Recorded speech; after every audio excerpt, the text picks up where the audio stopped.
Hey guys, so I want to do a quick comparison between Samsung Galaxy Note 8 and the Sony Xperia XZ Premium, Sony's best phone of 2017.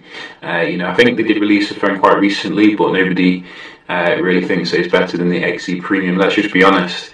The XZ Premium coming with a 4K display and very flagship specifications. I wanted to see how it did compare here with Samsung's latest handset, which I think still uses a 2K display.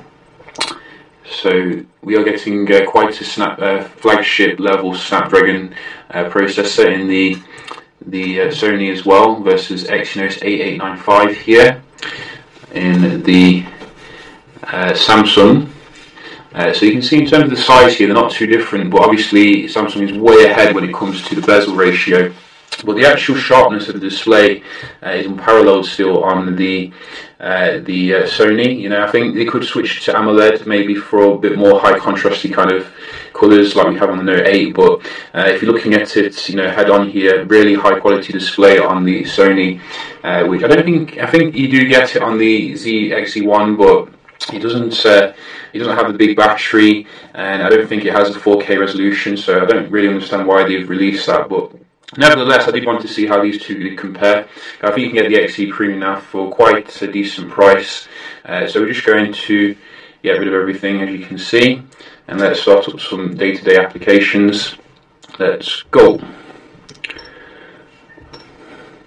So I'd say that Sony's skin is quite minimalistic and snappy usually. So, I think really I would expect it to be at least keeping up here with the Samsung, but the Samsung seems to be going ahead really. It's definitely no slouch. Let's try KFC. So you can see, very good performance from the Samsung. A little bit better on the weather there though. Let's try Play Store. Sony again there. So I think it's a little bit back and forth this time. I was expecting Sony to really dominate, but I didn't see it. Let's just try the games we do have. Maybe this is the first Samsung which actually doesn't lag, but it did take 6 gigs of RAM to get there.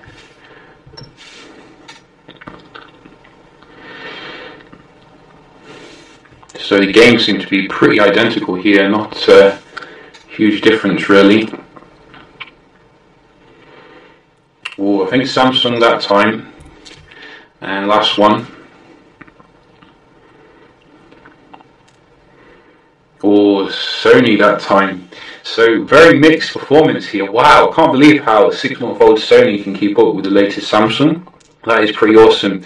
Just imagine how fast the XE1 Compact is going to be. I do hope to actually get that one in because it looks pretty awesome in terms of the speed. 720p with the latest processor. It's going to be amazing.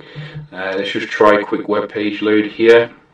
So we have Daily Mail, and let's go. Samsung again.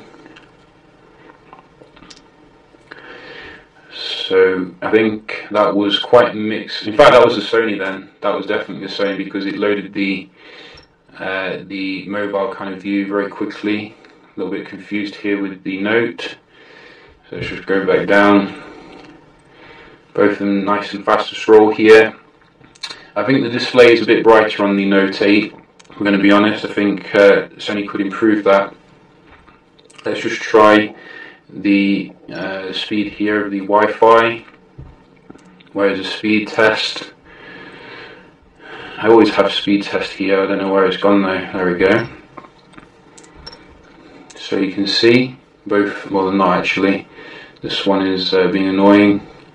So let's go to where we are. Where are we? I can't even find it. There we go. And let's start with Sony Boy. What can Sony do?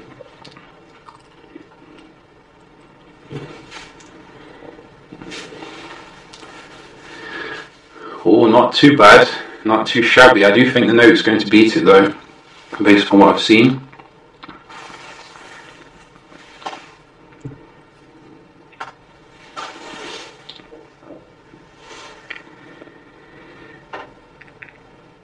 Yeah, you can see here, no questions asked.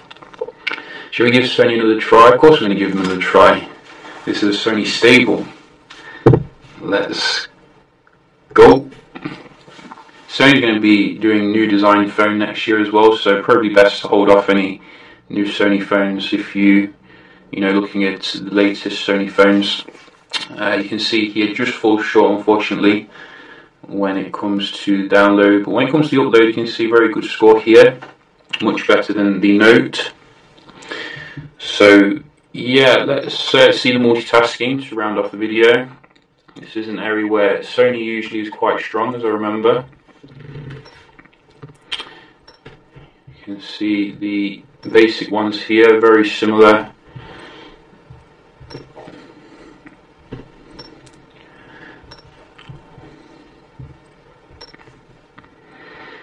Not a huge difference really, I don't think here. You can see very good memory management with just 4 gigs of RAM in the Sony.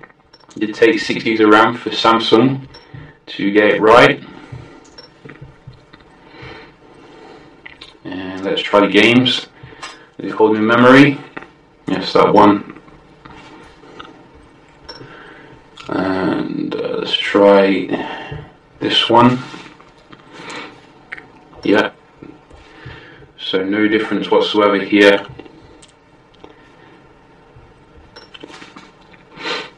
You see, Sony makes very solid Android phones. You just need to, you know, stop like copy and pasting the same thing all the time, because the latest like XE1 is a bit of a copy and paste. But very solid nevertheless in terms of the software. Got to say, fantastic performance here for literally half the price of the Note 8.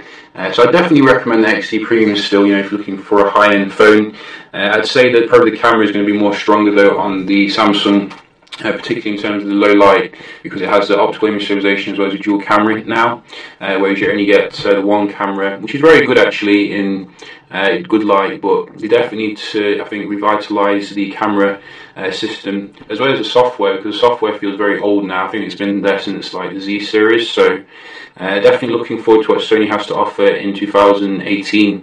But yeah, you know, you can see here the XE Premium still holds up the Sony flag, late 2017. I'll probably do some more comparisons as well, checking out, you know, the benchmarks and the gaming, etc. So do stay tuned for that. Hope you enjoyed the video, and I'll see you in the next one. Cheers.